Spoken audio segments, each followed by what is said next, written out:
Bonjour, je m'appelle Hélène Gilbert, j'ai 20 ans d'expérience dans le domaine commercial et le management d'équipe pluridisciplinaire.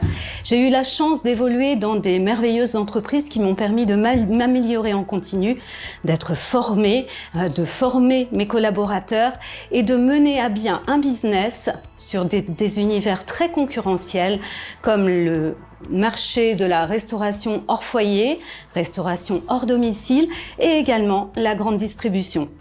Ces deux belles entreprises m'ont également appris le dépassement de soi, le dépassement des objectifs, le travail en équipe et je me suis améliorée au contact et de ma hiérarchie et de mes collaborateurs. Aujourd'hui, j'ai le plaisir de vous présenter quelques-uns des items essentiels à notre métier de manager commercial, manager sur le terrain et surtout de faire un 360 de l'environnement de ce poste magnifique qui est au quotidien au service des autres et qui nécessite d'être dans la rigueur, dans le courage. J'y reviendrai un peu plus tard.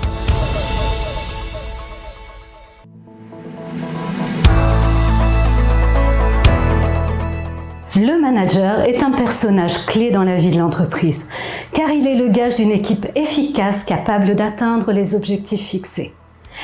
Principalement axé sur l'aspect humain, le management d'équipe nécessite des qualités personnelles en plus de compétences managériales. Pourquoi devenir manager ? Que ce soit dans le cadre d'une promotion interne ou d'un entretien d'embauche, vous allez être amené à interroger votre fort intérieur pour pouvoir répondre à la question « Pourquoi devenir manager ?» Qu'est-ce qui vous anime dans cette fonction ? Prestige de la mission, rémunération avantageuse ou encore défis personnels ? Les raisons qui vous poussent à accepter des fonctions managériales sont multiples. Alors pourquoi devenir manager ? Parce que cette fonction est tournée vers les autres ? Résolument. Les fonctions du manager nécessitent d'apprécier le travail d'équipe. Si le manager a lui-même des objectifs, il ne pourra les atteindre que si les membres de son équipe sont opérationnels. Inutile de mettre en place un management tyrannique pour obtenir de bons résultats. Bien au contraire. La bienveillance et l'entraide d'équipe sont des qualités nécessaires pour devenir un bon manager. Celui-ci doit veiller à faire grandir son équipe pour qu'elle acquiert de plus en plus de compétences et qu'elle produise les objectifs, le résultat attendu. Pourquoi devenir manager ? Peut-être pour prendre des décisions ? C'est aussi une raison valable pour devenir manager. Celui-ci est chargé de mettre en place une stratégie pour atteindre les objectifs qui lui ont été fixés. Pour mener à bien sa mission, il est amené à prendre des décisions et même parfois à les défendre devant ses propres supérieurs hiérarchiques si celles-ci sont discutables. Pourquoi devenir manager ? Une autre raison ? La prise de décision et l'autonomie en matière d'organisation ? Oui, ce sont deux raisons qui légitiment votre aspiration à devenir manager. Vous avez démontré dans le passé que prendre des responsabilités ne vous fait pas peur ? Que vous avez une grande résistance au stress et vous ne perdez pas vos moyens face à une situation délicate ? Alors bravo! Vous avez là des qualités essentielles à la fonction d'encadrement. Quelles autres raisons aurais-je de devenir manager ? Pour la pluralité des tâches peut-être. Parce qu'effectivement, le manager effectue de nombreuses tâches au quotidien, ce qui rend ces journées dynamiques, mais aussi passionnantes. Si vous aimez être monotâche, c'est-à-dire enchaîner vos tâches quotidiennes les unes après les autres, assurément, le métier de manager n'est pas fait pour vous. D'ailleurs, le recruteur qui vous interroge sur les raisons qui vous poussent à accepter des fonctions managériales cherchera à vérifier que votre cerveau est en capacité de jongler sur plusieurs missions. Et oui, Le manager possède plusieurs casquettes. Un manager doit être opérationnel sur plusieurs plans. Tout d'abord, évidemment, le management de l'équipe, gérer les tâches RH, recrutement, gestion des accidents du travail, congés, RTT, absence. Il faut écouter, résoudre les problèmes, les éventuels problèmes qui s'offrent à vous, créer une dynamique d'équipe par l'organisation de cafés, de déjeuners, d'afterwork. Le manager doit assurer le coaching de l'équipe. On parle même de manager coach. Soutenir et encourager les membres de son équipe dans l'atteinte de leurs objectifs, aider un collaborateur sur une question pratique. Le manager est sur tous ces sujets. Il a aussi à faire la réalisation de tâches concrètes. Il peut être dans l'opérationnel et avoir à effectuer des tâches qui lui sont propres. Le manager intervient également sur la préparation de réunions et le reporting. Ces éléments se révèlent essentiels pour créer de la cohésion entre les collaborateurs, motiver l'équipe, partager sur les bonnes pratiques et apporter toutes les informations utiles à chacun pour dérouler son plan d'action en lien avec les objectifs fixés. Le manager doit aussi faire état de l'avancée des objectifs. C'est dans l'une de ses missions. Il doit reporter le résultat de son équipe à ses propres supérieurs hiérarchiques. Enfin, le manager doit être le relais de toutes les informations touchant à la sécurité des collaborateurs, aux risques psychosociaux et à tous les freins empêchant l'atteinte des objectifs business. On le voit, ce rôle est extrêmement complet et oui, il a plusieurs casquettes.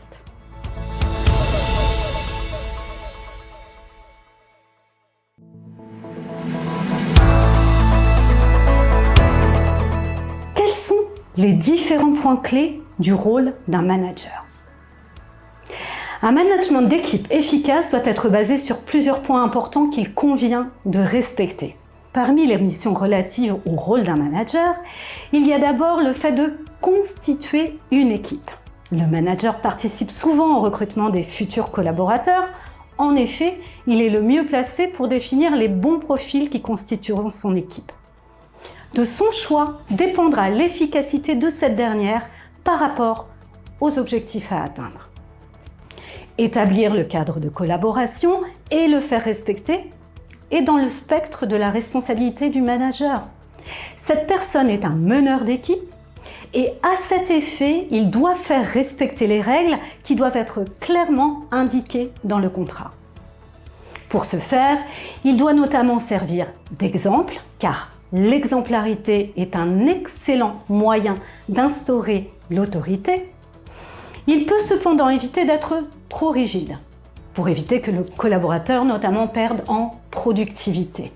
Motiver les collaborateurs pour que l'équipe atteigne les objectifs de l'entreprise. Cette tâche fait partie du rôle d'un manager.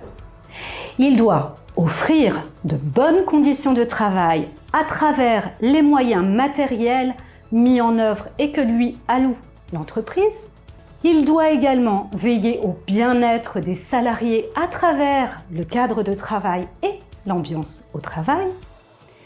Il doit identifier les situations où les collaborateurs sont plus à l'aise et définir leur centre d'intérêt, car leur satisfaction est une bonne source de motivation. Savoir écouter et communiquer font partie des qualités d'un bon manager. Il doit pouvoir écouter chaque collaborateur et déceler les éventuels blocages, voire les conflits.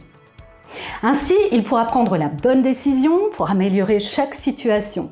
Bien entendu, il doit montrer une bonne aptitude à communiquer, à faire le lien entre les employés et la direction. Avec le feedback, les échanges ne restent pas à sens unique et c'est ce qui fait toute leur richesse. Le rôle d'un manager consiste aussi à garantir la cohésion de l'équipe, C'est une autre condition essentielle pour aller de l'avant et faire preuve d'efficacité tant pour l'individu que pour l'équipe dans sa globalité.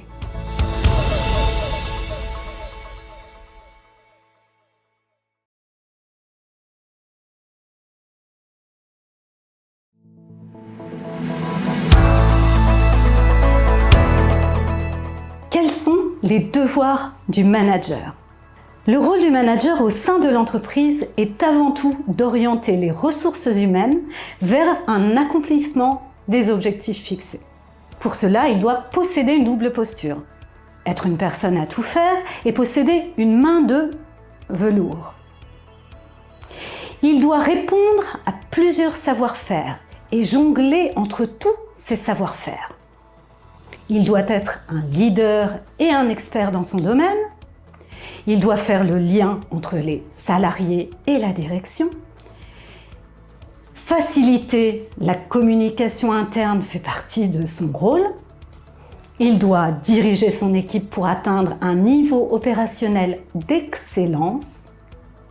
Et il doit traduire la stratégie de l'entreprise. Il doit aussi évaluer la performance, attirer les talents, travailler en équipe au quotidien. On le voit, son rôle est complet et son poste est charnière. Pour remplir parfaitement ses missions, le manager doit faire preuve d'un sens prononcé de l'organisation et de l'anticipation. Il doit être un bon communicant, avoir un bon sens relationnel, savoir déléguer, être capable de montrer son autorité.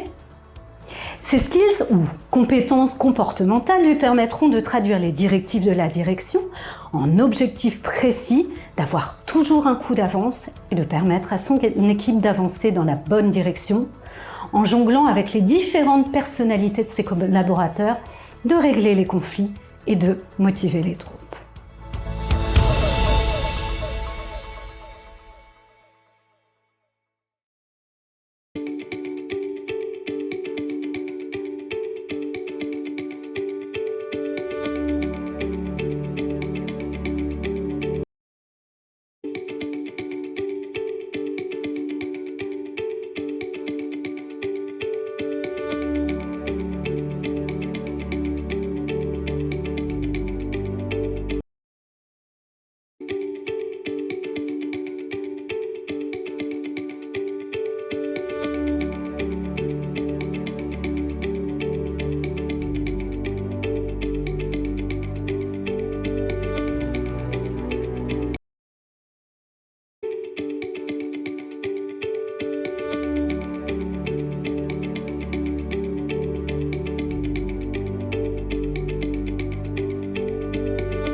Les qualités requises pour devenir manager.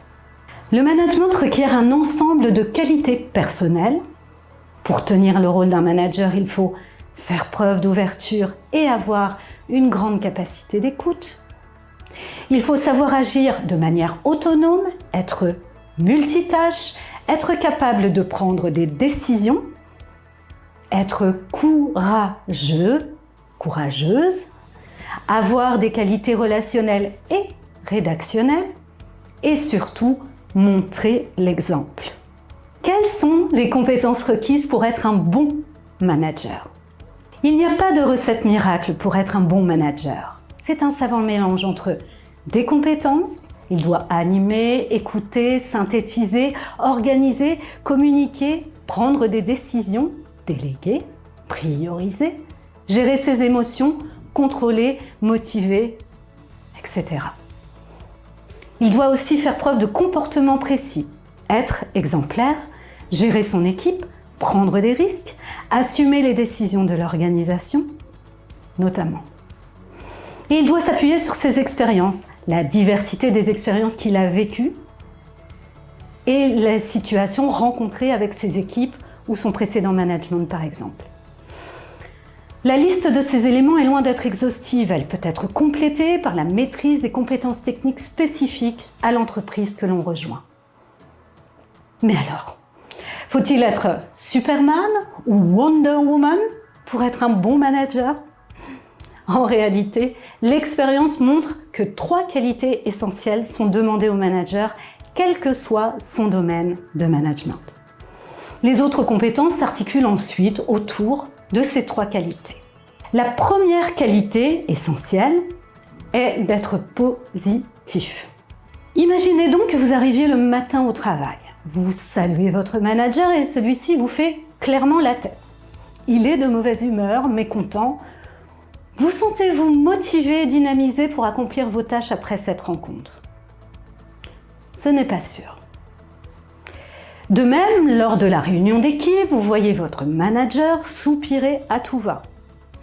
Est-ce que cela vous dynamise? Est-ce que vous avez envie de vous investir dans la mission de l'équipe et pour votre manager? J'en doute.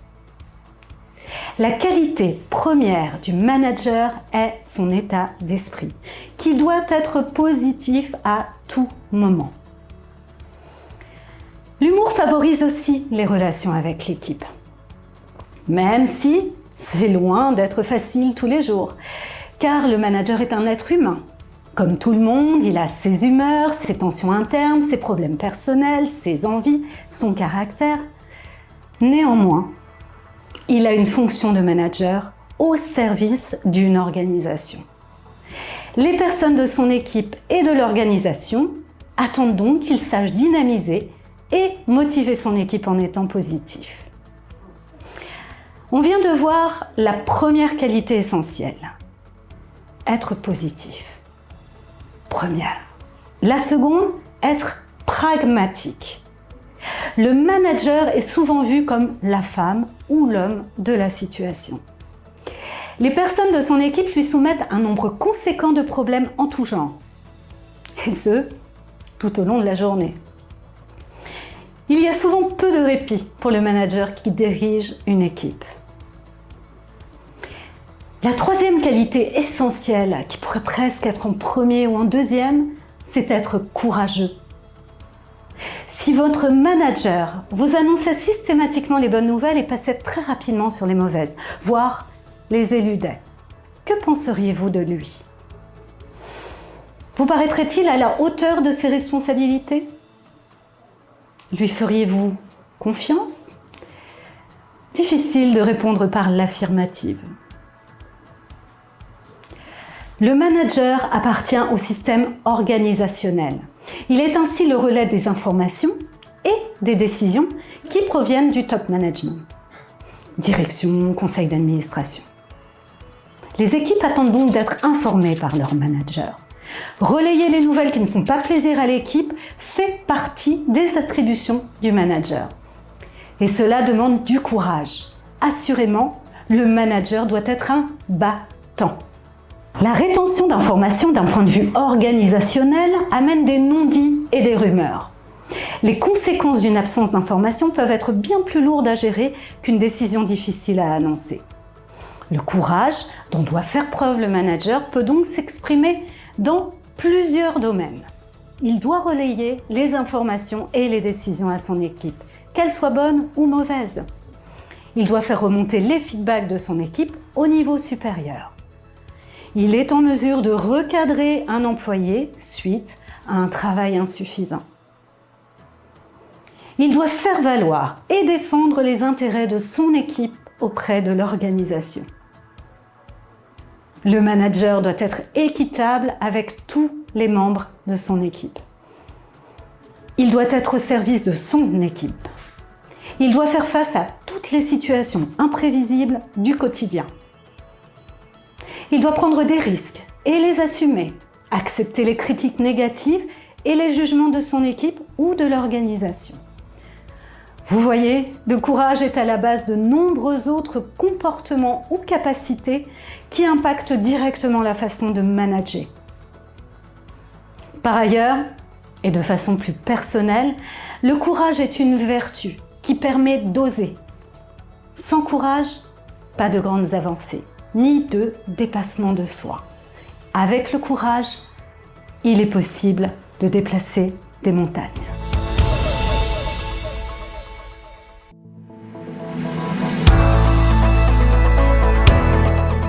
Comment réussir sa prise de fonction en tant que manager? Vous venez de connaître une promotion interne au poste de manager, de changer de poste ou encore de prendre un nouveau poste à responsabilité. Pour mener à bien ce nouveau défi, votre prise de fonction de manager doit se faire dans les meilleures conditions et respecter certaines étapes clés incontournables. En effet, pour réussir dans votre futur poste de nouveau manager et devenir un leader charismatique, vous allez devoir mettre en œuvre les fondamentaux du succès. Manager une équipe, devenir performant et atteindre le seuil de rentabilité managériale, à savoir le point où vous créez de la valeur, doivent rapidement se mettre en place. Pour autant, pour vous assurer la meilleure efficacité dans cette transition professionnelle ou cette nouvelle fonction, il vous faudra aussi prendre le temps. Car la prise de poste de manager, qu'elle soit dans le cadre d'une promotion ou d'un changement de mission, doit répondre à ce paradoxe. Aller suffisamment vite pour répondre aux contraintes de court terme des entreprises, mais aussi savoir prendre le temps de bien faire les choses pour s'imposer à moyen et long terme. Quelques étapes clés vous permettront de réussir votre prise de poste. Tout d'abord, il faudra bien anticiper cette prise de fonction, bien la mettre en œuvre lorsqu'elle se présentera et enfin éviter quelques erreurs. Le premier point est de bien préparer sa prise de poste de manager en se mettant dans les meilleures conditions avant cette prise de fonction.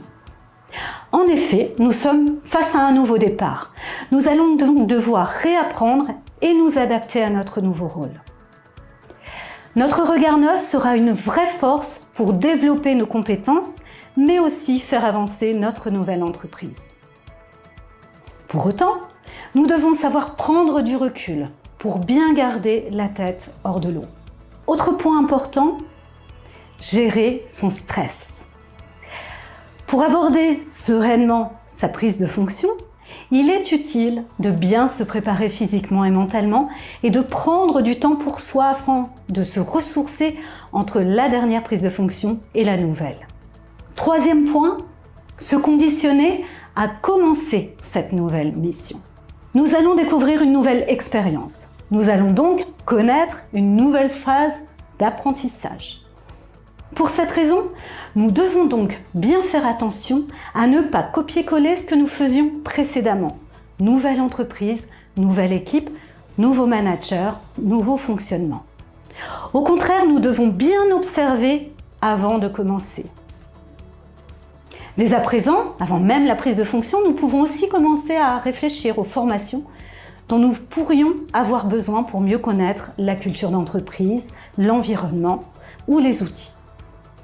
En tout cas, avant la prise de poste de manager, nous devrons parfaitement connaître la mission que nous allons devoir mener.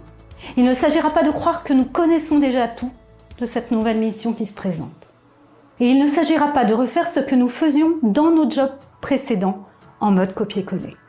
Nous devrons bien comprendre nos nouveaux enjeux et nos nouvelles responsabilités pour comprendre notre prise de fonction dans les meilleures conditions. Une fois la prise de poste effective, il est essentiel de comprendre les attentes de nos collaborateurs.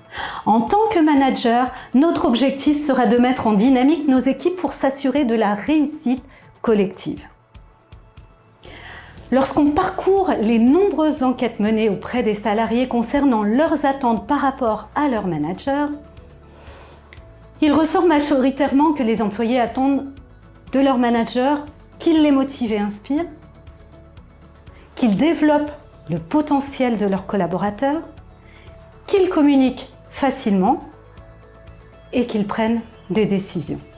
Pendant le premier mois, il est important de trouver le bon équilibre entre l'observation et l'action et de ne pas entamer de grands changements sans avoir observé et mis en place une relation de confiance avec nos nouveaux collaborateurs. Pour autant, si nous n'agissons pas et n'obtenons pas de résultats lors de ce premier mois, nous risquons de perdre en crédibilité. Il n'est donc pas chose aisée de trouver le bon équilibre entre les deux. Très rapidement, lors de la prise de fonction de manager, il est pertinent de se présenter de manière collective auprès de ses équipes et de ses nouveaux collègues. L'idée ici est de simplement montrer notre arrivée poliment, Bien évidemment, cette phase de présentation n'est pas là pour soulever un quelconque problème. Pour cette raison, il faudra fixer des rendez-vous de rencontres collectives avec ses équipes et collègues. Et lors de ces réunions collectives, il sera aussi important de donner du sens sur le plan d'action des prochains mois à venir et de préciser que nous allons rencontrer chaque collaborateur individuellement. Lors des réunions individuelles, il sera question d'aller plus loin dans les présentations, de s'intéresser à ce qui motive nos équipes, leurs attentes, mais aussi leurs problématiques. Il est essentiel d'être disponible dans cette phase en particulier pour pouvoir échanger avec toutes les personnes qui auraient des interrogations, voire des appréhensions face au changement. Une fois la connaissance de l'équipe, de la culture d'entreprise et des enjeux business maîtrisés, viendra le temps de mettre en dynamique les équipes en partageant nos observations de manière constructive. Votre plan d'action à travers une feuille de route élaborée de manière smart, spécifique, mesurable, atteignable, réaliste et timée. Vous pourrez aussi la construire directement avec chaque collaborateur si leur niveau d'autonomie est élevé. Ainsi, après votre phase d'observation, vous saurez le style de management à adopter selon chaque collaborateur. Il pourra être différent selon le collaborateur. Plutôt directif si les équipes sont peu motivées et peu compétentes. Donneur de sens si les équipes sont motivées mais pas compétentes. Participatif si les équipes sont peu motivées mais compétentes. Et délégatif si les équipes sont motivées et compétentes. À travers ces objectifs SMART, vous allez donner la direction du groupe pour en faire une équipe. Car ce qui distingue le groupe de l'équipe, c'est la mise en œuvre d'objectifs communs. Ces derniers donnent une raison d'être à l'équipe, chacun va dans la même direction. Pour une meilleure cohésion d'équipe, il pourra être aussi judicieux de définir de manière collégiale, par exemple une charte de fonctionnement de l'équipe. Ainsi, à travers une réunion et des groupes de travail, vous pourriez définir ensemble les valeurs et règles de fonctionnement de l'équipe. Chacun aurait le bon comportement à adopter au sein du groupe, ce qui peut s'avérer utile pour éviter les débordements et fédérer plus facilement votre équipe autour de vous.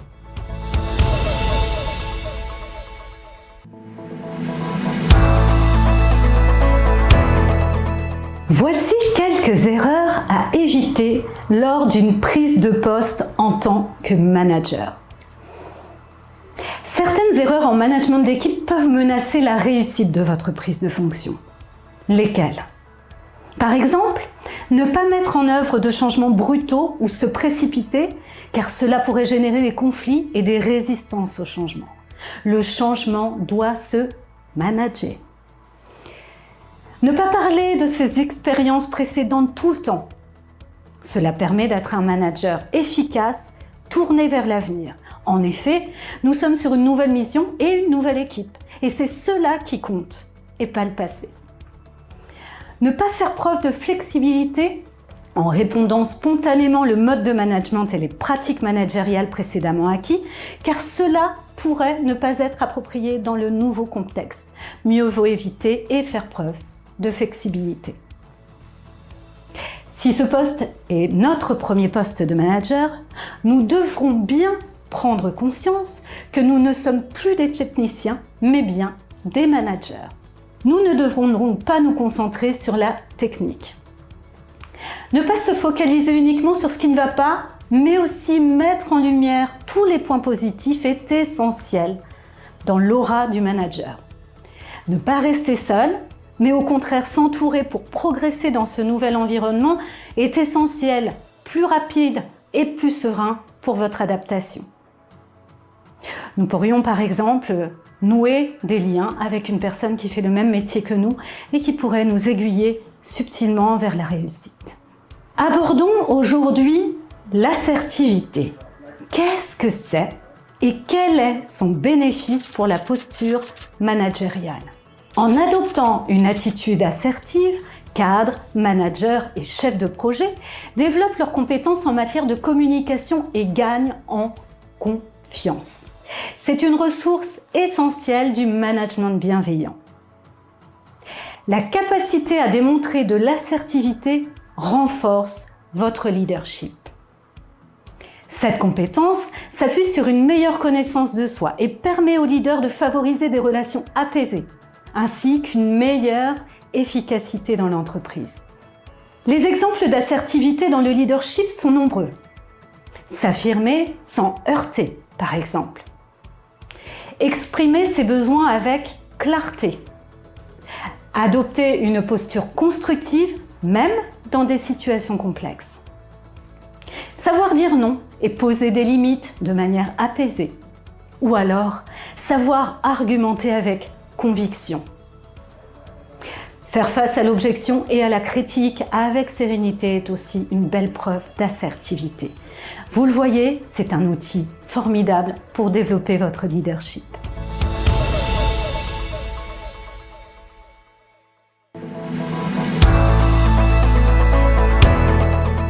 Comment individualiser les stratégies de motivation?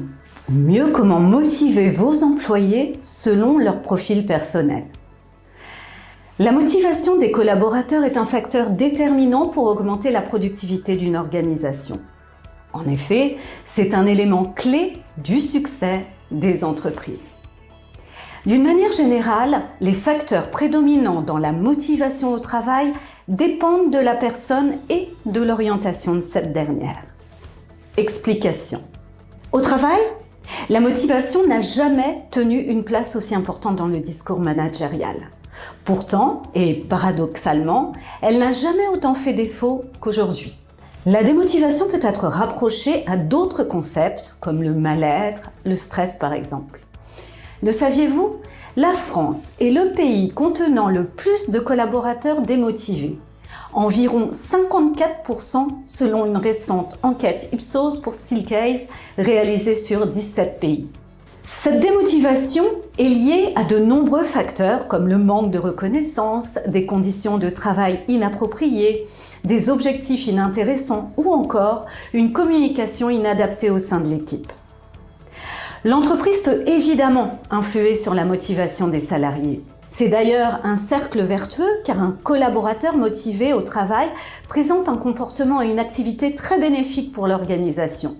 Par ailleurs, la réussite d'une entreprise ne se résume pas seulement à son résultat financier. Cette dernière doit trouver de nouveaux moyens pour attirer et fidéliser les talents, mais aussi pour entretenir un bon niveau de motivation de ses collaborateurs.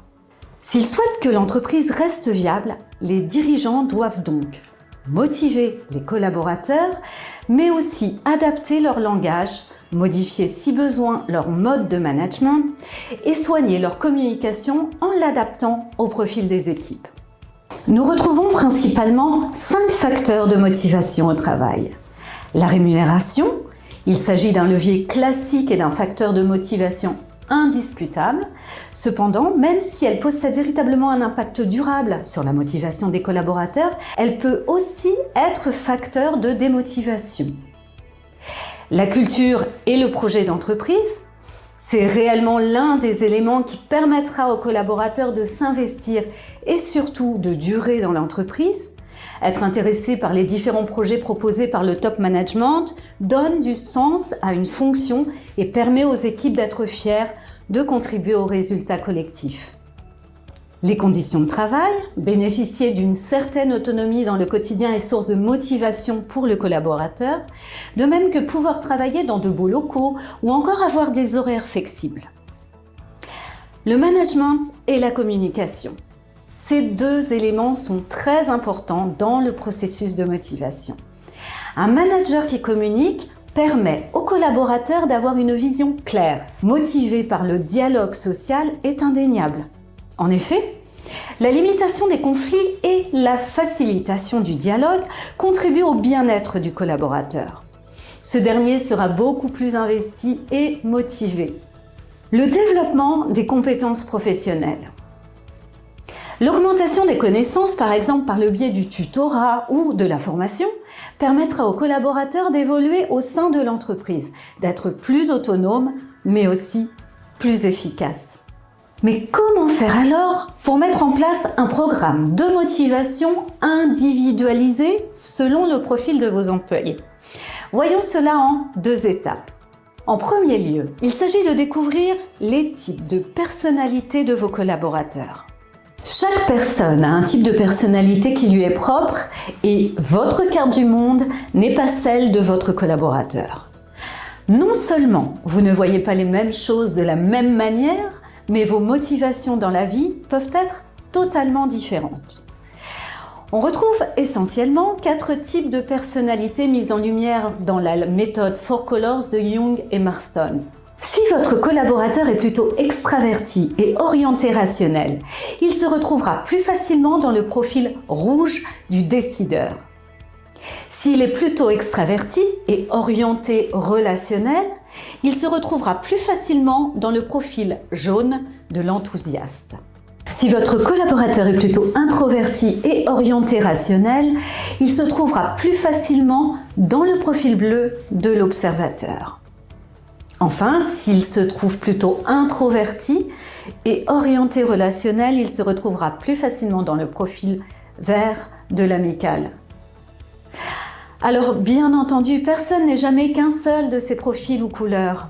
Chacun combine tout au moins 2 d'entre elles et utilise en fonction de la situation un peu de chaque profil. Par contre, une personne peut avoir tendance à se sentir mieux dans l'un d'eux et donc aura tendance à développer plus fortement les qualités et les défauts de ce profil. Une fois que vous connaissez un peu mieux ce système de fonctionnement, vous allez plus facilement savoir ce qui est important pour votre collaborateur et comment vous pourrez l'aider à progresser dans son environnement professionnel. Dans un deuxième temps, toujours parce que vous connaissez son mécanisme de fonctionnement, vous pourrez trouver plus facilement comment le motiver. Attention à toujours préserver une grande éthique vis-à-vis de vos collaborateurs. Motiver une personne ne peut se faire que dans son intérêt ou dans un intérêt mutuel et avec son consentement, bien évidemment. Voyons ensemble maintenant quelles sont les caractéristiques de ces 4 profils afin que vous puissiez identifier le ou les vôtres et ceux de vos collaborateurs. Votre collaborateur est rouge. Il est plutôt extraverti et rationnel. Il aime prendre des responsabilités, diriger et prendre des décisions. Il a beaucoup de courage. Il aime les défis. En général, les gens se tournent vers lui quand il faut prendre la direction des opérations et il adore ce genre de rôle. Il est très compétitif. En revanche, il arrive que les personnes qui l'entourent le trouvent arrogant ou trop directif. Il a parfois du mal à écouter les opinions des autres et sa présence est parfois un petit peu trop énergique pour permettre une atmosphère détendue. Nous venons de voir un collaborateur rouge, imaginons maintenant un collaborateur jaune. Il est plutôt extraverti et porté sur le relationnel. Il est créatif et a toujours beaucoup d'idées intéressantes pour améliorer les choses. Il est enthousiaste et est toujours partant pour une fête ou pour un bon moment avec d'autres. Il est un vrai bout en train pour son entourage et il adore ça. Il a cependant de sérieuses difficultés avec l'ordre, les méthodes et les procédures un peu trop rigides. De plus, il a tellement d'idées que parfois il en commence plusieurs en même temps et n'en finit pas beaucoup. Imaginons maintenant votre collaborateur bleu. Il est plutôt introverti et rationnel. Il est réfléchi et organisé. Il aime les choses bien pensées et précises. Il ne supporte pas les approximations ou les grands discours irréalistes. On peut compter sur lui et il a souvent une très bonne analyse de la situation. Néanmoins, à force de rechercher la précision et la rigueur, son entourage peut parfois le trouver un peu trop rigide et trop critique. La nouveauté et l'imagination sont pour lui des domaines difficiles à comprendre et le changement lui fait peur. Projetons-nous maintenant devant un collaborateur vert, qui est plutôt introverti et porté sur le relationnel. Il est considéré comme quelqu'un de très fidèle et de très amical. Le plus important pour lui, ce sont ses amis, sa famille. Il privilégie les relations vraies et intimes avec son entourage et ses amis, mais aussi ses collègues. Ceux-ci savent qu'ils peuvent toujours compter sur lui s'ils ont un problème. Cependant, prendre des décisions peut être très difficile pour lui, surtout si elles risquent de mettre à mal des relations avec son entourage. Il trouve parfois le monde trop dur et même cruel, il déteste la compétition. Nous venons de partager sur les 4 profils de collaborateurs.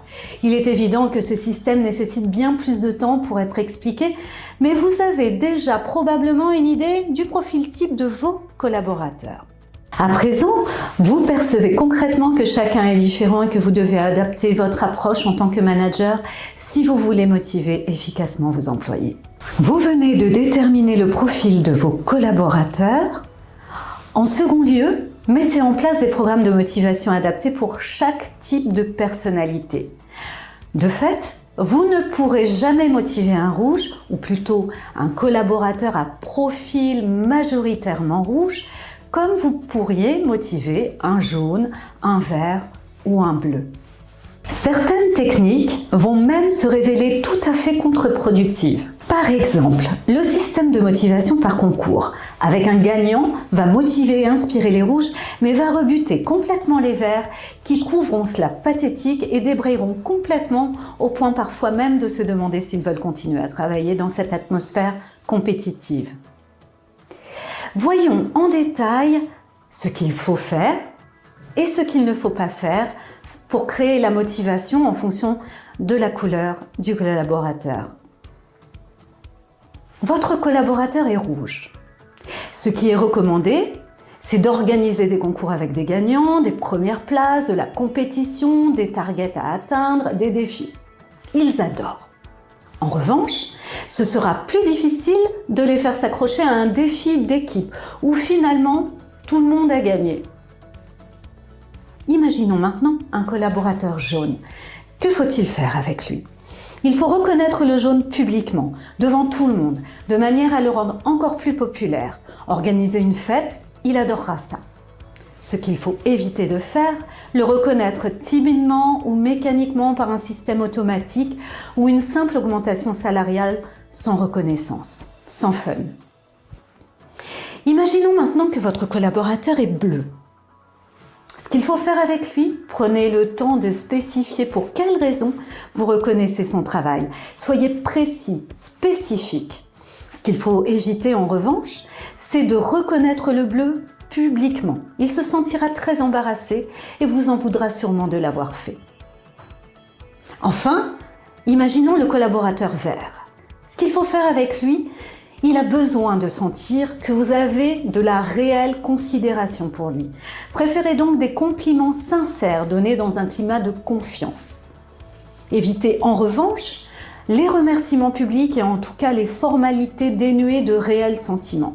Comme vous le voyez, il s'agit de faire preuve de créativité et de spécificité si vous voulez que vos employés s'engagent avec énergie dans leur travail. Mais si vous vous adaptez, la récompense est au bout du chemin.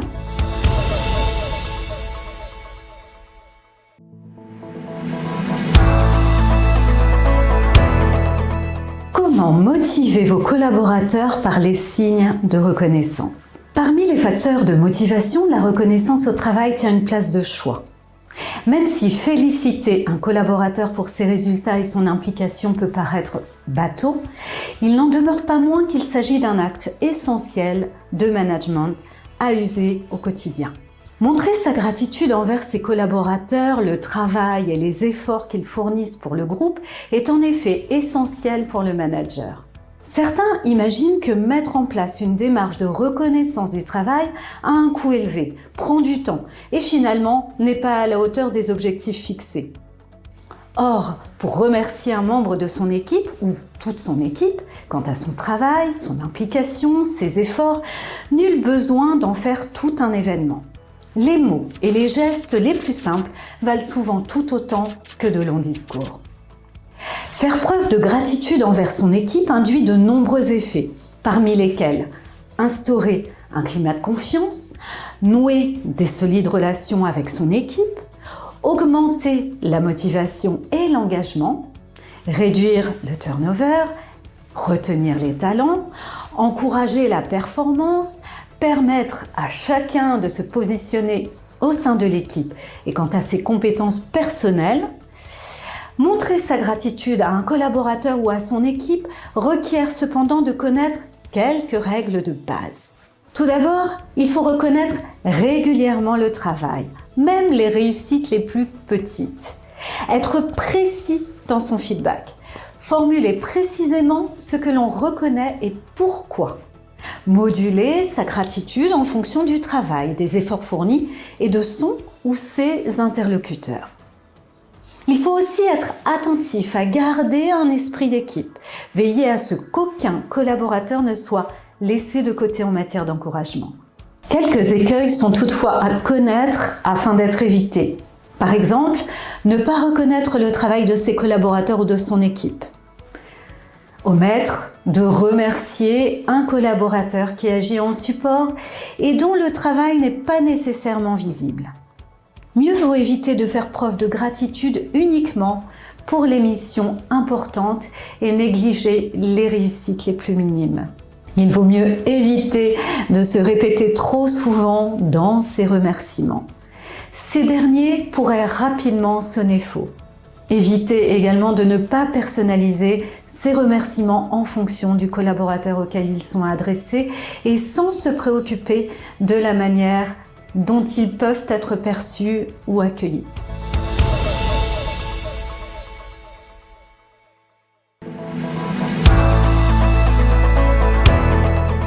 Comment favoriser la motivation et la performance des membres de votre équipe?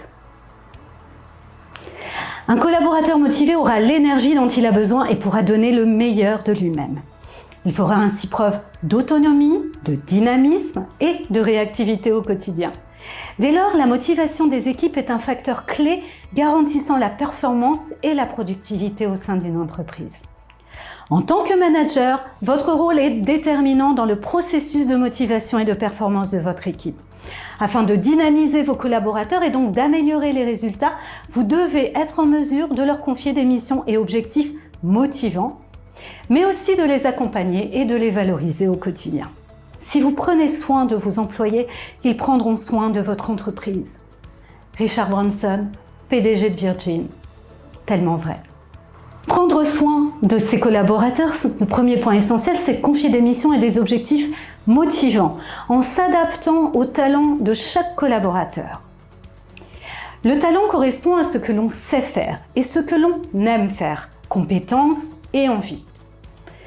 Afin de créer et développer la motivation des membres de votre équipe, vous devrez premièrement identifier leurs talents selon votre propre perception, mais aussi selon la perception que votre collaborateur a de lui-même, et vous écouterez également les feedbacks de l'entourage du collaborateur et de votre hiérarchie.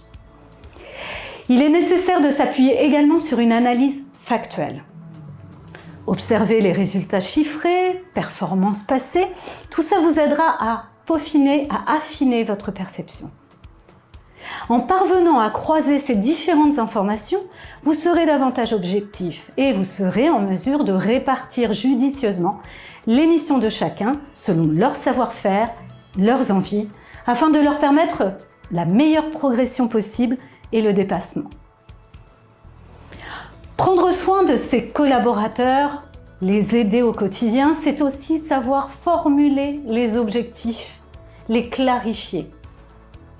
Une formulation claire et concise des objectifs doit permettre à chacun de comprendre ce que l'on attend de lui et quelle est l'utilité de sa contribution au regard de la stratégie de l'entreprise. Il pourra ainsi donner un sens à sa mission et à ses objectifs. Par ailleurs, en attribuant à votre salarié un objectif faisable et réaliste, il fera tout son possible pour l'atteindre. La méthode SMART. À l'inverse, il risque de se démobiliser s'il perçoit que ce n'est pas atteignable. C'est pourquoi vous donnerez des objectifs adaptés aux ressources et à la capacité de dépassement du collaborateur. Les sources de motivation de chacun doivent être prises en compte dans l'attribution des missions et objectifs. Un objectif challengeant sera donné à une personne ayant l'esprit de compétition. Un objectif portant sur la créativité sera attribué à un collaborateur davantage sensible à l'innovation. Un objectif défini à l'aide de chiffres et indicateurs sera adressé à un salarié de nature méthodique. Prendre soin de ses collaborateurs, les aider à se développer, c'est aussi tenir compte des registres de la motivation. Pour formuler efficacement l'objectif d'une mission, vous prendrez en compte les deux principaux registres de la motivation. Motivation par l'activité, c'est-à-dire formuler un objectif en faisant le lien entre le contenu de la mission et les compétences et centres d'intérêt du collaborateur. Et motivation par le résultat, mettre en valeur les bénéfices que le collaborateur va pouvoir retirer de sa mission, s'il l'amène à bien, la possibilité d'affirmer ses talents et de réaliser ses aspirations personnelles. Aider son collaborateur à se dépasser, c'est aussi l'accompagner et le valoriser. Afin que vos collaborateurs restent motivés sur le long terme, il est également indispensable de les accompagner tout au long de leurs efforts et de valoriser leur réussite. Pour cela, vous serez en mesure de les accompagner individuellement et de personnaliser votre accompagnement. Il vous faudra adapter un management à chacun et à chaque personnalité et à chaque attente. Certains collaborateurs ont besoin de sécurité et de se sentir épaulés. Pour cela, vous mettrez en place un suivi structuré et régulier en apportant un conseil dans ces méthodes de travail. Cet accompagnement aidera principalement vos collaborateurs juniors, ainsi que ceux qui connaissent des difficultés. Par opposition, d'autres collaborateurs ont besoin de plus d'autonomie. Vous pourrez leur laisser davantage de souplesse dans le choix des méthodes de travail tout en gardant des objectifs fixes. Et vous pourrez faire un retour régulier pour mesurer leurs avancées.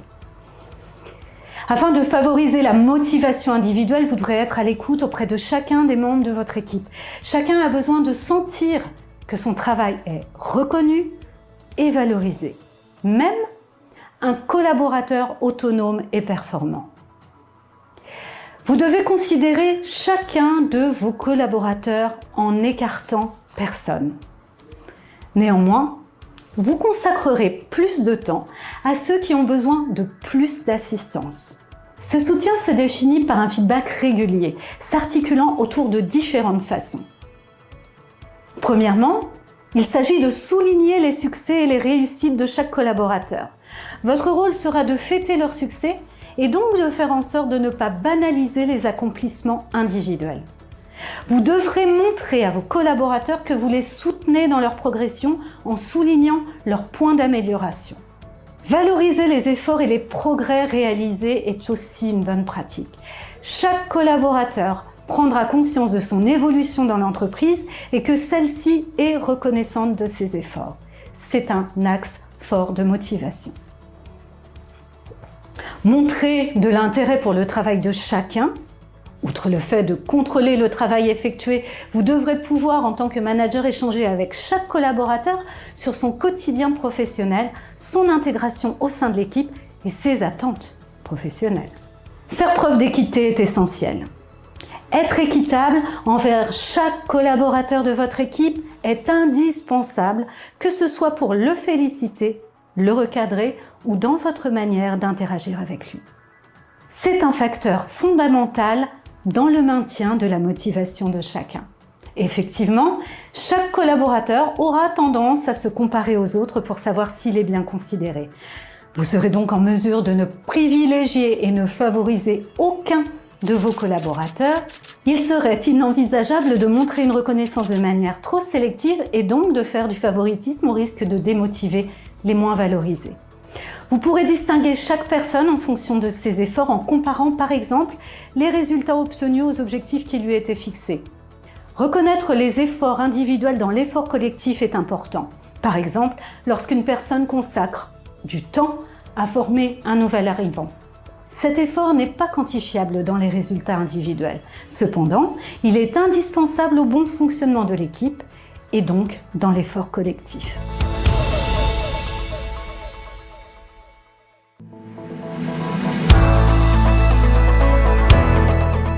Comment cesser de démotiver ses collaborateurs? En somme, comment les garder motivés? On peut identifier 4 principaux leviers de démotivation des collaborateurs. Le premier levier, c'est la rémunération. Assurément, cela représente la première raison qui pousse un collaborateur à se dépasser ou au contraire à ne pas s'épanouir dans son travail. Le deuxième levier de démotivation des équipes, c'est l'environnement de travail. La qualité des bureaux, par exemple, dans lesquels ils vivent. Si j'ai de beaux bureaux, je vais être content, cela va me plaire, certes, mais je vais vite l'oublier. En revanche, si j'ai des bureaux sales, sans fenêtres, désagréables, bruyants, cela sera un vrai facteur de démotivation. Troisième levier de démotivation, le micromanagement. Cela correspond au sentiment d'avoir tout le temps des gens sur votre dos. Certes, il est important pour beaucoup d'être suivi, piloté, d'avoir des feedbacks réguliers sur la qualité de votre travail. Cependant, être dérangé en permanence, avoir sans arrêt quelqu'un sur votre dos, avoir le sentiment d'étouffer est un vrai levier de démotivation. Quatrième levier de démotivation, la routine. C'est-à-dire le sentiment de faire toujours la même chose, de ne pas avoir de nouveautés dans son métier, d'être dans un métier où finalement chaque jour ressemble au jour précédent. Dans la plupart des cas, c'est un levier de démotivation. En conclusion, les bonnes pratiques visant à désactiver les leviers de démotivation sont de bonnes conditions de travail offertes aux collaborateurs, ne pas être trop souvent sur leur dos, tout en conservant un contrôle jugé positif et apprenant, que la routine ne soit pas là, et enfin, que les gens se sentent rémunérés de manière juste et équitable. Vos collaborateurs sont démotivés ? Abordons une stratégie pour remotiver ces collaborateurs. Pour faire face à la démotivation des salariés, les managers peuvent mettre en œuvre des stratégies ciblées. La motivation, c'est-à-dire la volonté de se mettre à la tâche au lieu de procrastiner, de persévérer malgré les distractions et d'y investir suffisamment d'énergie mentale pour l'achever, compte pour 40% dans la réussite des projets menés en équipe. Pourtant, les managers sont souvent désemparés quand il s'agit de motiver efficacement des collaborateurs blasés. Première clé, identifier précisément la raison pour laquelle le collaborateur est démotivé, puis appliquer une stratégie ciblée. Avant d'agir, il est indispensable d'évaluer soigneusement la nature de la démotivation. Appliquer la mauvaise stratégie, par exemple pousser un collaborateur à travailler davantage alors qu'il est convaincu de ne pas pouvoir y arriver, serait contre-productif et aggravera sa démotivation. Les raisons de la démotivation rentrent dans 4 catégories.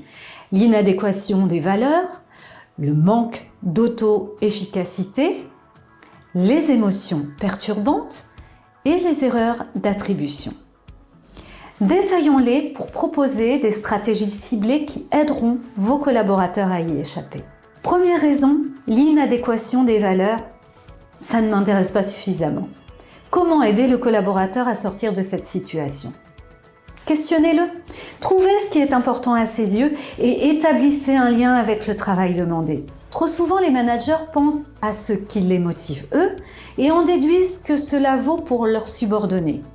Sondez votre collaborateur au cours d'un échange de vues pour comprendre ce qui est important pour lui et comment le rattacher à son travail. Deuxième raison, le manque d'auto-efficacité. En clair, je ne m'en sens pas capable. Comment aider le collaborateur à se sortir de cette situation ? Eh bien, en développant sa confiance en lui et ses compétences. Il y a plusieurs façons de procéder.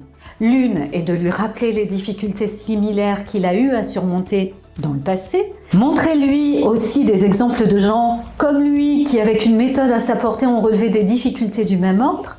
Développer son sentiment d'auto-efficacité en augmentant progressivement les difficultés et en découpant le travail en étapes abordables.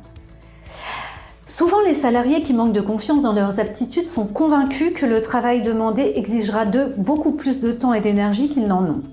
Expliquez-leur qu'ils ont la capacité de réussir, mais qu'ils n'ont peut-être pas une bonne appréciation de l'effort requis. Poussez-les à en consentir davantage, tout en assurant que les efforts supplémentaires conduiront au succès. Bien sûr, apporter un soutien supplémentaire pendant l'exécution de la tâche y contribuera aussi. Troisième raison, les émotions perturbantes. Je suis trop contrariée pour faire ça. Comment aider le collaborateur à en sortir ? Installez-vous d'abord dans un endroit discret. Dites ensuite que vous souhaitez savoir ce qui le contrarie et mettez-vous en position d'écoute active. Ne soyez ni d'accord ni en désaccord. Évitez tout jugement de valeur. Puis, résumez ses propos et demandez si vous avez bien compris. S'il répond par la négative, excusez-vous. Dites que vous êtes à son écoute et priez-le de recommencer. Quand les gens ont le sentiment d'avoir été compris, leurs émotions négatives baissent d'un cran. Il peut être utile d'ajouter que vous allez réfléchir à ce qu'il vous a dit et de prendre rendez-vous pour en reparler le lendemain. Cela aide souvent la personne à mieux contrôler ses émotions. Quatrième raison, les erreurs d'attribution. Je ne sais pas ce qui n'a pas fonctionné. Pourquoi j'ai échoué? Comment aider le collaborateur à se sortir de cette situation? Eh bien, aidez-le à être lucide sur les raisons de ses difficultés. L'erreur d'attribution est souvent en cause quand un salarié semble chercher des excuses pour ne pas faire le travail. Par exemple, se faire porter pâle, invoquer une surcharge de travail ou le manque de temps, tenter de le repasser à un collègue par exemple. Lui faire comprendre précisément pourquoi la tâche lui paraît insurmontable l'aidera à dépasser ses stratégies d'évitement. S'il avance une raison hors de son contrôle, c'est la faute d'un autre ou un défaut personnel qui ne peut être corrigé, proposez d'autres explications à sa portée, comme la nécessité d'adopter une autre méthode ou de mieux la planifier. Nous venons d'aborder les 4 principales raisons à l'absence de motivation. En déterminant quel est le frein à l'action pour les collaborateurs démotivés, les managers peuvent mieux diagnostiquer les problèmes et adapter leur approche. Quand la motivation s'effondre, identifier précisément le piège qui s'est refermé sur le collaborateur et adapter la bonne stratégie d'intervention fera repartir la machine.